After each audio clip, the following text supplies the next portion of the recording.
এই যে এই কথাটা আপনারা একটু কমেন্ট একটু বন্ধ রেখে কথা, খুবই ইম্পর্টেন্ট কথা, খুবই ইম্পর্টেন্ট। আমার মানে আমি সাক্ষী, আমার ছেলে যখন দুনিয়া থেকে বিদায় নেয়, এখন এটা স্বাভাবিক বিষয়, এত এত ভালোবাসা, এত মায়া। আমার ছেলে যখন হঠাৎ করে দুনিয়া থেকে বিদায় নেয়, তখন আমরা হাজব্যান্ড ওয়াইফ, আমি এবং আমার ওয়াইফ, ওই দিন মানে বিদায় যেদিন নেয় এর আগের দিন অনেক মানসিকভাবে অনেক দুর্বল ছিলাম।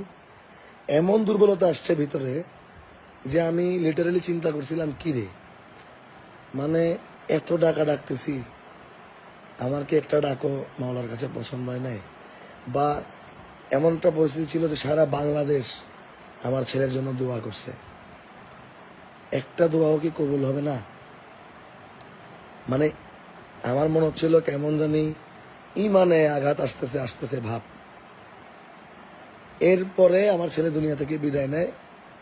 বিদায় নেওয়ার পরে আপনাদের কাছে যদি কোরআন শরীফ থাকে, আপনারা একটা আয়াত পড়বেন, সূরা হজের 5 নম্বর আয়াত। সূরা হজ, আমি বারবার বলতেছি, সূরা হজ 5 নম্বর আয়াত। এই আয়াতটা আপনারা পড়বেন। আমি আপনাদেরকে ওপেন খুলে দেখাচ্ছি, দেখেন।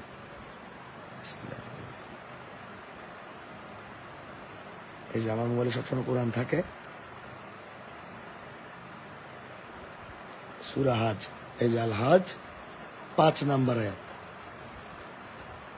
এই যে সূরা হজের 5 নম্বর আয়াত। এখানে আল্লাহ বলছে, হে মানুষ, যদি তোমরা পুনরুত্থানের ব্যাপারে সন্দেহে থাকো, তবে নিশ্চয় জেনে রাখো, আমি তোমাদেরকে মাটি থেকে সৃষ্টি করেছি, তারপর শুক্র থেকে, তারপর আলাকা বা রক্তপিণ্ড যেটাকে বলি, রক্তপিণ্ড থেকে, তারপর পূর্ণাকৃতি বিশিষ্ট অথবা অপূর্ণাকৃতি বিশিষ্ট গোশত থেকে, তোমাদের নিকট বিষয়টি সুস্পষ্ট রূপে বর্ণনা করার নিমিত্তে। আর আমি যা ইচ্ছা করি তা একটি নির্দিষ্ট কাল পর্যন্ত মাতৃগর্ভে অবস্থিত রাখি, অতঃপর আমি তোমাদেরকে শিশুরূপে বের করি, পরে যাতে তোমরা যৌবনে উপনীত হও। তোমাদের মধ্যে কারো কারো মৃত্যু দেয়া হয় এই বয়সেই। যাক, আমি আর বাকিগুলা বলতেছি না।